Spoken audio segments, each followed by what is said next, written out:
Praise the lord. యెహోవా నామమునకు స్తుతి కలుగును గాక. జ్ఞానయుక్తమైన మాటలు వినుటకు పవర్ ఆఫ్ ప్రైజ్కి మిమ్మును ప్రేమతో ఆహ్వానిస్తూ ఉన్నాను. ఏ దినం సామెతల గ్రంథం 15వ అధ్యాయం 4వ వచనం, సాత్వికమైన నాలుక జీవ వృక్షము, దానిలో కుటిలత ఉండిన ఎడల ఆత్మకు భంగము కలుగును. సాత్వికమైన నాలుక జీవ వృక్షము. సో ఇక్కడ మనము మాటలో శక్తి ఉంది. మాట గాయపరుస్తుంది, గాయాన్ని కడతుంది, అలాగే నాశనం చేయగలదు కూడా. కట్టగలదు, బాగు చేయగలదు, నాశనం చేయగలదు కూడా. సాధువైన నాలుక, సాత్వికమైన నాలుక జీవ వృక్షము అంటే అక్కడ మాటలు జీవాన్నిచ్చే వృక్షంలాగా కనబడుతూ ఉన్నాయి. అంటే మృదువైన మాట, సాత్వికమైన మాట, సాధువైన మాట విరిగిపోయిన హృదయాన్ని బాగు చేస్తూ ఉంటాయి, బలహీనులను లేవదీస్తూ ఉంటాయి, బలపరుస్తూ ఉంటాయి, ఉద్వేగముతో శాంతిని ఇస్తూ ఉంటాయి. దేవుడు మన మాటలు జీవితాన్ని ఇవ్వాలని, మన మాటలు మరణం కాకూడదు, మన మాటలు జీవాన్ని ఇచ్చే మాటలుగా మన మాటలు ఉండాలని ప్రభువు కోరుతూ ఉన్నాడు. మరి కుటిలమైన మాటలు, కుటిలమైన నాలుక ఆత్మకు భంగం కలుగు చేస్తుందని వాక్యం చెప్తుంది కదా. అదే వాక్యము అంటే వక్రమైన నాలుక, కుటిలమైన మాటలు, కుటిలమైన నాలుక అంటే వక్రమైన నాలుక మనసును గాయపరుస్తూ ఉంటుంది. కోపంతో కఠినంగా దూషణంగా మాట్లాడేటట్టుగా చేస్తుంది, లోతైన గాయాలు చేస్తూ ఉంటుంది.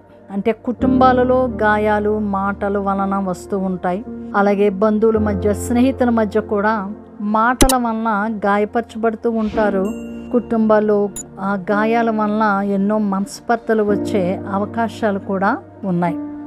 యేసుక్రీస్తు ప్రభువారిని మనం ఒక మాదిరిగా మనం తీసుకున్నట్లయితే, యేసు మాటలు ఎల్లప్పుడూ కృపతోనూ దయతోనూ నిండి ఉన్నట్లుగా మనం చూస్తూ ఉన్నాం. ఆయన మాటలు సత్యముతో నిండి ఉన్నాయి.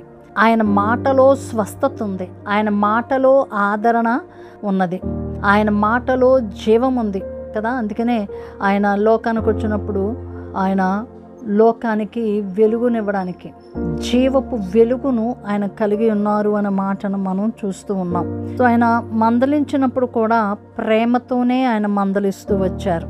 ఆయనను అనుసరిస్తూ ఉన్నప్పుడు మనం కూడా మన నాలుక మరి ఇతరులకు జీవాన్నిచ్చే వృక్షంలాగా మనం ఉండాలి. యేసుక్రీస్తు ప్రభు వలె మనం కూడా మరి ఆయన ఎలాగైతే మనకి మాదిరిగా ఉన్నారో మనం కూడా అలాగే మాదిరిగా ఉండాలి.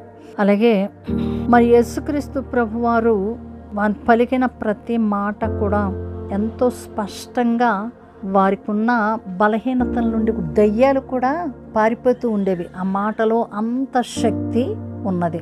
సో మన యొక్క మాటలు కూడా మృదువుగా ఉన్నట్లయితే, ఆ మాటలు మనం అంటే అలా మృదువుగా, శాంతియుతంగా, సాత్వికంగా మనం మాట్లాడాలంటే ముందుగా మనం ప్రార్థన చేసుకోవాలి. ఎక్కువ వింటూ ఉండాలి, తక్కువ మాట్లాడుతూ ఉండాలి. మనం స్పందించే ముందు, వాళ్ళ మాటకు మనం స్పందించే ముందు పదే పదే మనం ఆలోచించాలి. మృదువైన మాటలు, స్వస్థపరిచే మాటలే మనం మాట్లాడడానికి ప్రయత్నం చేద్దాం. శాపాలు కాదు, కోపాలు కాదు, ఆశీర్వాదాన్నే మనము పలుకుతూ ఉందాం. సో ఆ విధంగా దేవుడు మన నాలుకను ఆయన స్వాధీనమందుంచుకుని మనం మాట్లాడే ప్రతి మాటలో కూడా జీవము వచ్చినట్లుగా, మన మాటలు ఇతరులకి ఆరోగ్యాన్ని, ధైర్యాన్ని, ఆశీర్వాదాన్ని ఇచ్చినట్లుగా, మన మాటలు ఇతరులకి ప్రోత్సహించేటట్టుగా ఉండునట్లుగా, జ్ఞానంతో మృదువుగా మాట్లాడినట్లు ప్రభు కృప మనకు తోడయుండును గాక. ఆమేన్. సకలాశీర్వాదములకు కారణభూతుడా మా యెహోవా, మీకు మా నిండు కృతజ్ఞతలు, స్తుతులు, స్తోత్రాలు చెల్లిస్తూ ఉన్నాం నాయన. ఈ దినాన తండ్రి, సాత్వికమైన మాట జీవ వృక్షం లాంటిది అని చెప్తూ ఉన్నారు నాయన. మా మాటలు నాయన సాత్వికముతో మేము మాట్లాడినట్లుగా, మేము మాట్లాడే ముందు పదే పదే మేము ఆలోచించి మంచిగా మాట్లాడి మంచి జవాబులు మేము ఇచ్చినట్లుగా మీ కృపను మాకు అనుగ్రహించండి. ప్రతి విషయంలో చాలిన దేవుడుగా, తండ్రిగా మీరు మాకున్నారయ్యా. మా ప్రతి మాటకు మీరు మాకు జవాబునిస్తూ ఉన్నారు, ఆశీర్వదిస్తూ ఉన్నారు. ఆయురారోగ్యాలతో మమ్మల్ని నింపారు. మా నాలుక మీ స్వాధీనం అందు ఉండాలి, మా మనసు మీ స్వాధీనం అందు ఉంచుకోనండి ప్రభువా. మేము మాకు ఇష్టమైనట్లు కాకుండా మా మాటలు ఇతరులకు ధైర్యాన్ని, అలాగే ఇతరులకు ఆరోగ్యమును, ఇతరులకు ప్రోత్సాహాన్ని, జీవాన్ని ఇచ్చే మాటలుగా మా మాటలు ఉండునట్లుగా మీ కృప నిత్యము మాకు తోడుగా ఉంచి మీరు మహిమ తెచ్చుకున్నామని, మేము ఎవరిని గాయపరచబడకుండా మీ కృప మాకు తోడుగా ఉంచుమని నాయన. అలాగే తండ్రి, సమయంలో ఎవరైతే ఏ బలహీనతతో సమస్యతో బాధపడుతూ ఉన్నారో బిడ్డల కొరకు ప్రార్థిస్తూ ఉన్నాం. నీ కరుణా హస్తం వారికి తోడుగా ఉంచండి. నీ బలమైన ఆత్మతో వారిని నింపండి ప్రభువా. నీ అద్భుతాలు జరిగించండి. మీ కొరకు గొప్ప సాక్షులుగా మమ్మల్ని నిలువ పెట్టుకోండి నాయన. బలహీనతలతో బాధపడుతున్న బిడ్డలకు మీరు తోడై ఉన్నారు. సమస్యలతో ఉన్న బిడ్డలకు మీరు తోడై ఉన్నారు. తమ కుటుంబీకులను పోగొట్టుకున్న కుటుంబాలకి మీరు ధైర్యాన్ని, బలాన్ని మీరు అనుగ్రహిస్తూ ఉన్నారు, ఆదరణ ఇస్తూ ఉన్నారు. Thank you daddy. మీరు చేస్తున్న కార్యాలన్నిటిని బట్టి మీకు స్తుతి చెల్లిస్తూ యేసు శ్రేష్టమైన నామమున స్తుతించి ప్రార్థించి పొంది ఉన్నాము తండ్రి. Amen, amen, amen. Thank you. God bless you. దేవుడు మిమ్మల్ని దీవించిన గాక.